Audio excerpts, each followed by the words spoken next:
Hello and greetings, Dr. Ahmad. This is a demo video for Digital Logic Project Elevator Controller System. I will present to you our group members in Group 4Ns. Our members are Putri Anis binti Mat Nazim, Nur Zulaika binti Nur Hashim, Yong Si Eun, and me, Christina Batrisha binti Nur Muhammad Azlan. For our demo video, it consists of background, problem statement, suggested solution, system implementation, conclusion, and reflection. First, we will talk about the background of this project. Digital Logic is a computing system that enables the operation of devices ranging from smartphones to advanced computer systems, where it is based on the use of binary numbers to represent and process information. Digital logic uses logic gates such as AND, OR, and NOT to represent logical operations, where it is essential in developing reliable and efficient digital control systems. Such examples are the elevator systems, which play a crucial role in providing efficient and safe vertical transportations for users in multi-story buildings. A typical elevator operation involves selecting the desired floor, tagging a room access card for authorization, ensuring the elevator door is closed, and pressing the up or down button to the selected floor. Thus, elevator system is a significant system as it requires accurate sequencing, direction control, and floor counting, all of which can be effectively implemented using digital logic principles. Therefore, our project focuses on the design and simulation of an electronic elevator controller system using digital logic concepts based on user input. Through this project, the applications of theoretical digital logic knowledge to a real-world inspired control system is demonstrated, where we apply our understanding of synchronous counters, flip-flops, and state-based system designs. Next, I will explain the problem statement of our project. Basic elevator systems that are designed using simple digital logic are often limited in functionality and scalability. These systems usually support only a small number of floors and perform only basic up and down movements. Important features such as security control and operational safety are commonly not included. Because of this limitation, such basic elevator designs are not suitable for practical use in multi-story buildings, especially hotels.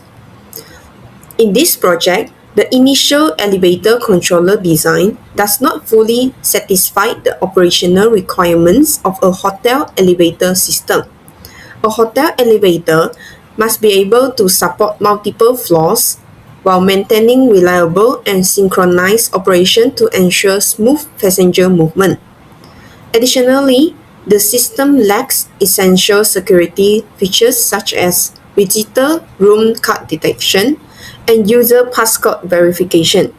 Without this access control mechanism, unauthorized user may be able to access restricted floors, which is a serious concern in a hotel environment.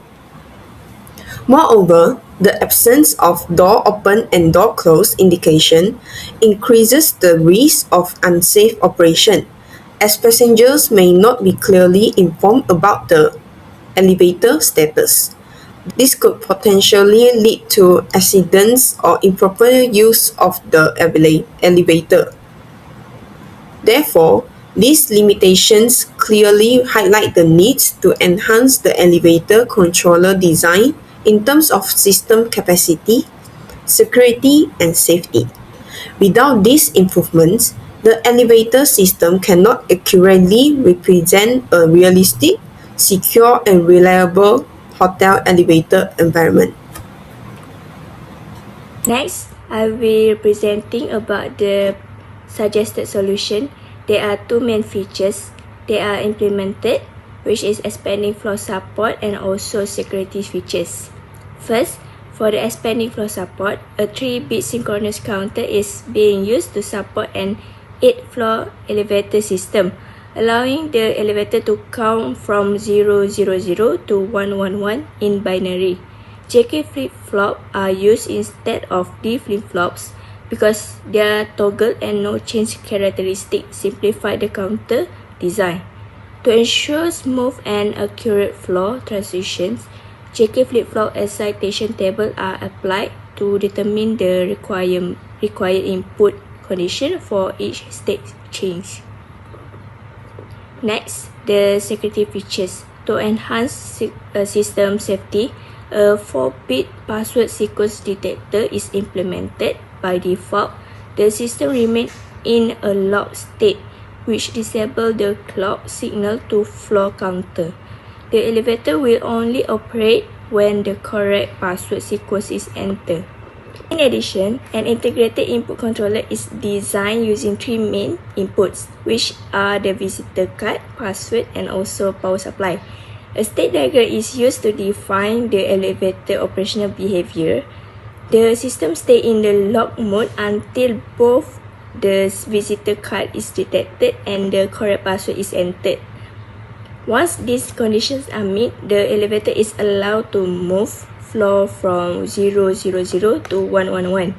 The elevator door is open and a self-loop is shown in the state diagram, indicating that the current floor is maintained. Lastly, transition table and Karnaugh maps are used to optimize the JK flip-flop logic. When the enable signal is active, the elevator operates normally. When it is inactive, the elevator remains on the same floor. So that's all for me. Okay, so next we're gonna move on to the system implementation. So we have used DITS. This is the system that we have been implemented in DITS. So okay, we're gonna go one by one. First, we have a password here.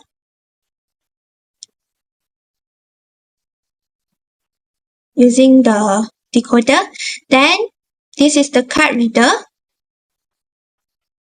Use comparator, and we have power button here, and then we have this pre-bar, clear bar, the JK flip-flop, synchronous counter, and then we have X button here that we need to set if you want to go up or down, and then we have the floor desired,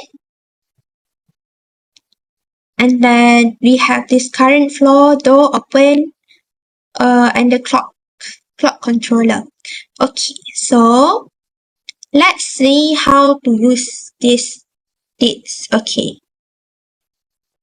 we're gonna start the animations. Okay, we can go to the user manual here. So the first one is we need to enter correct password and card. So we have put the passcode here, which is 7A46. Okay, so we're gonna change the password to 7A46. 7A46. Okay. Then we need to also change this to 1011, same as like this down here, so that the card output will be 1. If the up here and down here is not the same, then the card output will be 0. Then the system cannot be used. Okay, so that's why we need to put it exactly same as the down there. The passcode is also same. Okay, then we turn on the button, power button. Then you can see the light, it will be light up here, the LED. Okay, but if you put the wrong password, okay, maybe we put 5 here, right? Then there is no light here, means that the system will not functioning. Okay, so 7A46.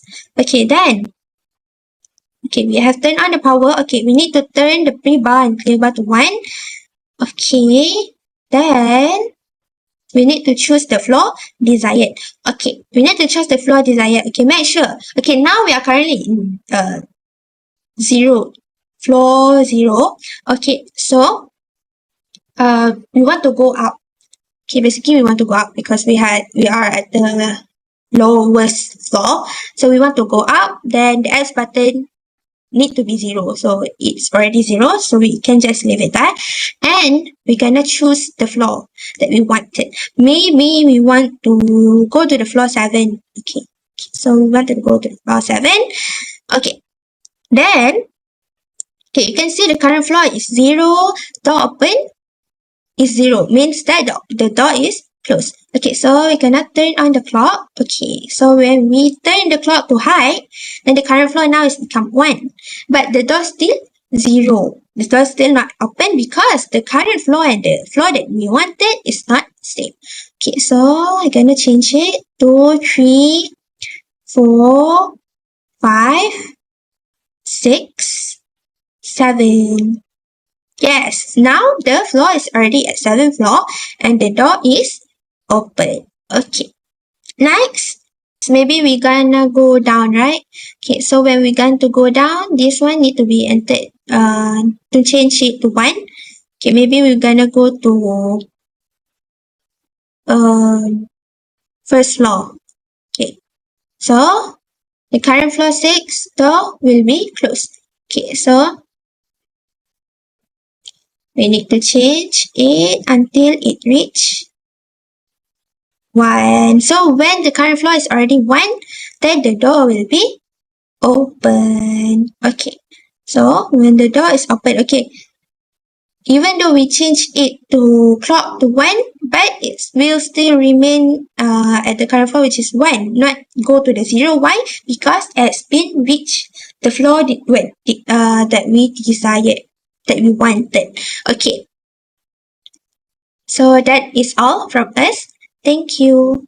Throughout this project, the opportunity was given to us to apply the implementation of our understanding towards the course topics as well as a chance to obtain a simulation of practical experience into system design and problem solving. By utilizing the combinational logic circuits, we have successfully developed a flexible working elevator system.